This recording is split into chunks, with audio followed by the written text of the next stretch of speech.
बागेश्वर धाम की कृपा से मैं आज उनके द्वार पे पहुंच चुकी हूं और यहाँ पे वही लोग आते हैं जिन्हें बागेश्वर धाम बुलाते हैं। तो आप भी अपनी जल्दी से अर्जी यहाँ पे लगा दीजिए।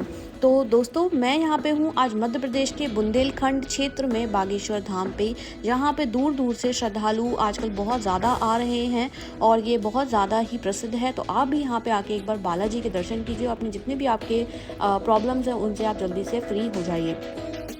तो दोस्तों, मैं आपको यहाँ पे टूर बताने वाली हूँ कि कैसे आप यहाँ तक पहुँचेंगे, कौन सी ट्रेन पकड़ के आप यहाँ आ सकते हैं, इसके आसपास के कौन कौन से शहर यहाँ पे लगते हैं और क्या क्या लेकर आप यहाँ पे आएंगे और यहाँ पे आप महाराज जी से कैसे मिल सकते हैं और आपको कहाँ रुकना है, ये भी सबसे इम्पॉर्टेंट है। जो सब मैं आपको यहाँ पे इस वीडियो में इन डिटेल एक्सप्लेन करने वाली हूँ, मेरा पर्सनल एक्सपीरियंस। तो मेरे साथ आप इस वीडियो में बने रहें।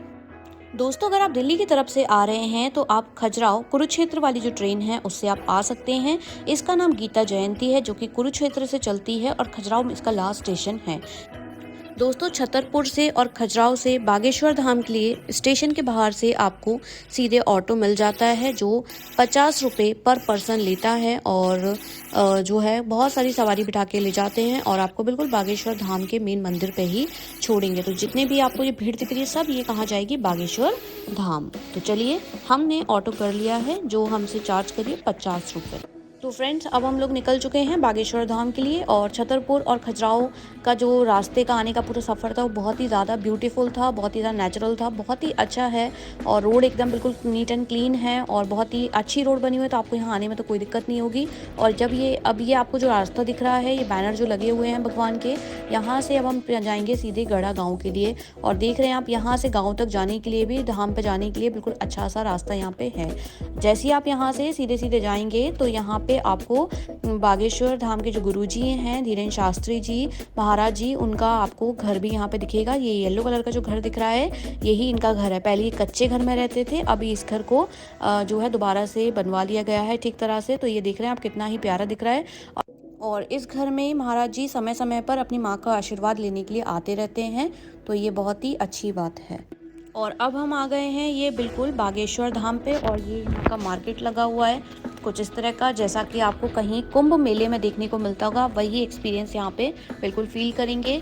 और यहाँ पे बहुत सारी शॉप्स बनी हुई हैं। ये हमको एक भैया मिले हैं जो हमको बता रहे हैं कि आप इनके जो रूम है वहाँ पे रह सकते हैं। यहाँ पे छोटे छोटे पंडाल टाइप के लगाए गए हैं। यहाँ पे आपको रुकने की, ठहरने की बहुत अच्छी व्यवस्था है।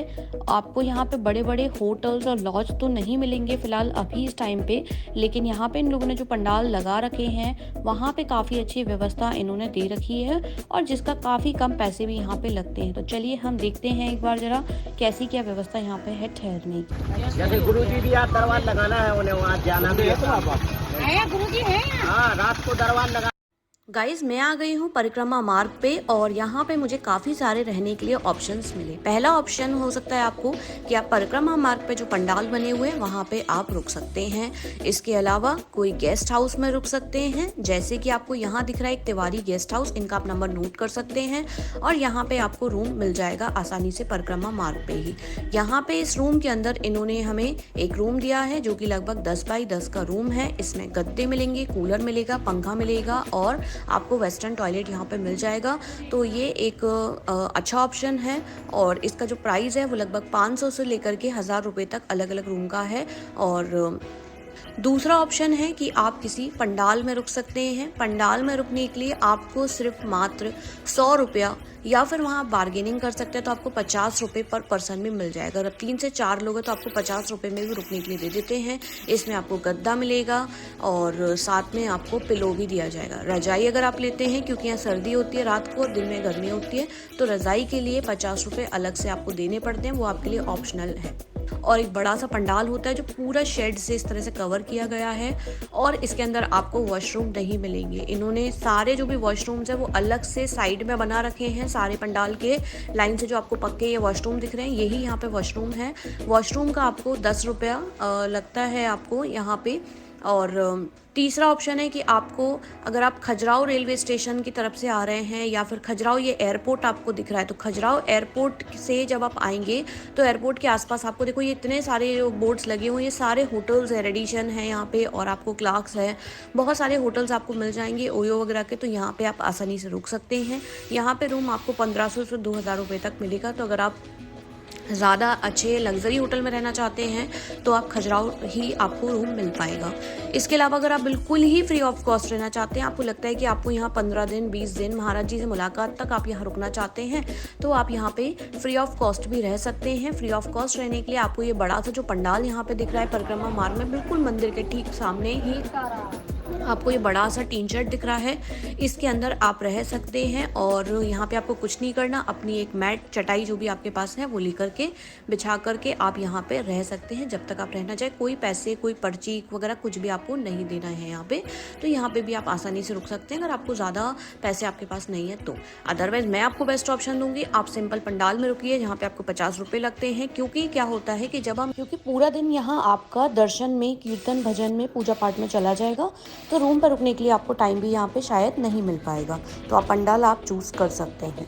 अब हम यहाँ से पहले करेंगे मंदिर के दर्शन। मंदिर में सिर्फ शनिवार को और मंगलवार को ज़्यादा भीड़ मिलेगी, बाकी दिन आपको जो है दर्शन करने में उतना ज़्यादा टाइम नहीं लगेगा।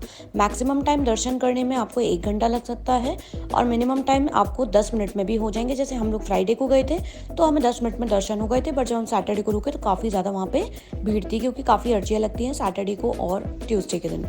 और इसके अलावा ये आपको जो मार्ग दिख रहा है ये परिक्रमा मार्ग है। परिक्रमा लगभग आपकी यहाँ पे आधे घंटे में, और कुछ लोग 1 घंटे के अंदर पूरी परिक्रमा लगा लेते हैं। ऐसे आपकी मर्जी है, 5, 7, 11, 21 जितनी परिक्रमा लगाना चाहें उतनी परिक्रमा आप लगा सकते हैं एक दिन में, या जितनी बार आप जब आएँ तब आप लगा सकते हैं। तो ये जो रास्ता जा रहा है ये हमारे मंदिर के लिए जा रहा है।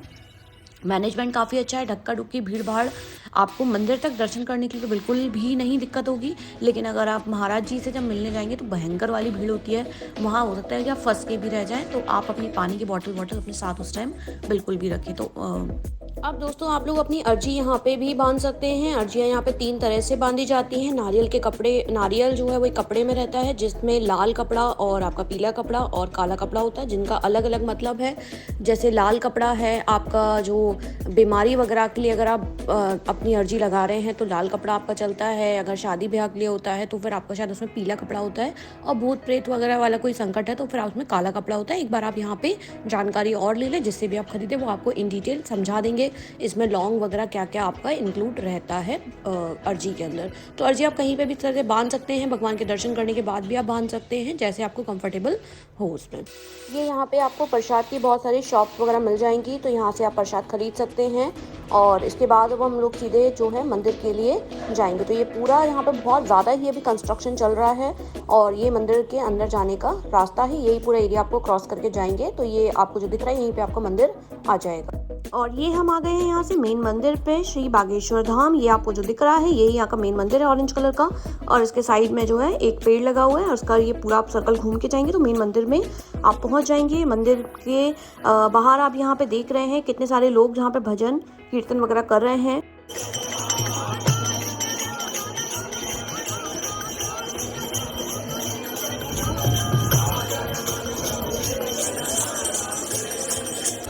आप यहाँ पे बैठ के हनुमान चालीसा भी पढ़ सकते हैं। बहुत सारे लोग यहाँ पे हनुमान चालीसा पढ़ रहे हैं, कोई मेडिटेशन यहाँ बैठ के कर रहा है। तो आप यहाँ पे बहुत ही जो है ना पीसफुल यहाँ पे फील करेंगे, बहुत ही शांति आपके मन को यहाँ पे मिलेगी। तो आप लोग भी यहाँ पे कुछ देर तक विश्राम कर सकते हैं। काफ़ी खुला खुला यहाँ पे एरिया है।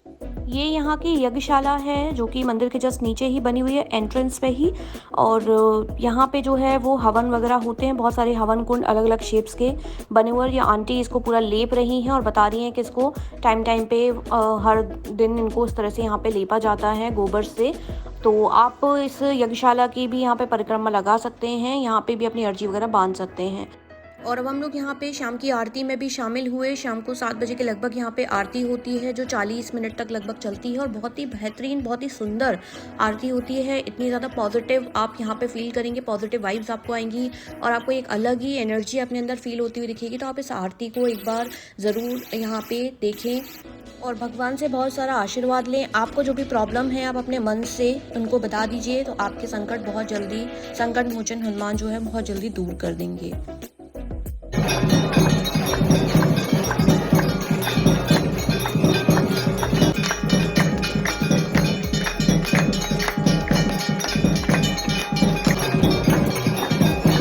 बताती हूँ कि आप महाराज जी से कैसे मिल सकते हैं, कहाँ पर उनका दरबार लगता है, और उसके बाद मैं आपको बताऊंगी यहाँ पे खाने के क्या क्या ऑप्शंस आपके लिए अवेलेबल हैं।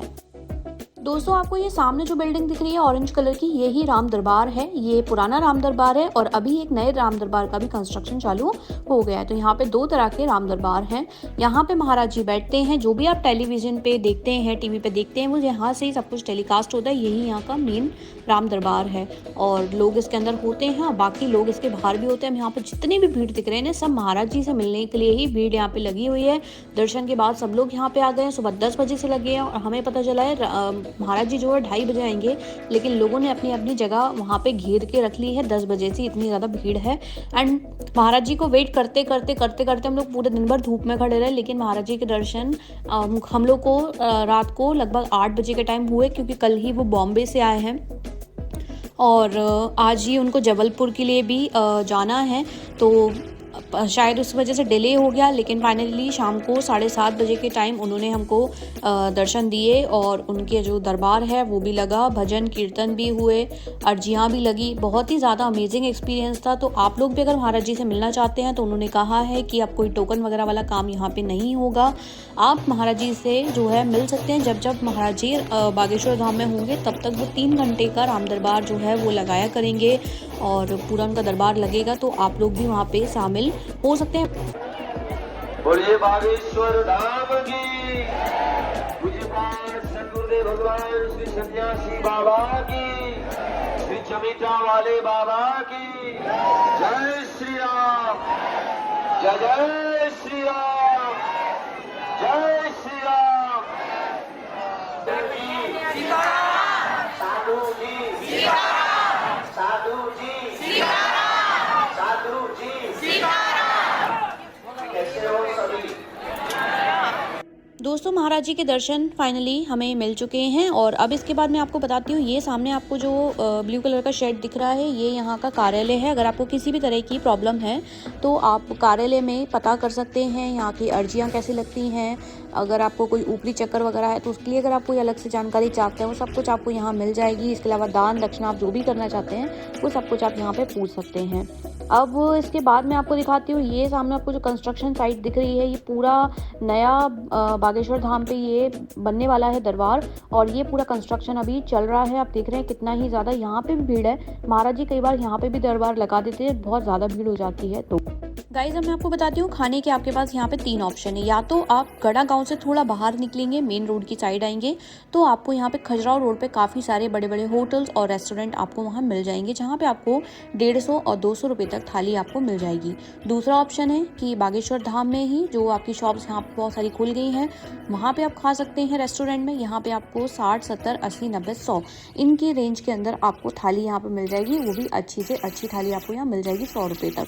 क्या क्या है उसमें? उसमें 2 प्रकार की सब्जी, दाल फ्राई, चावल, रोटी, सलाद, चटनी। रोटी कैसी वाली है, तंदूरी या सादा? तवा रोटी।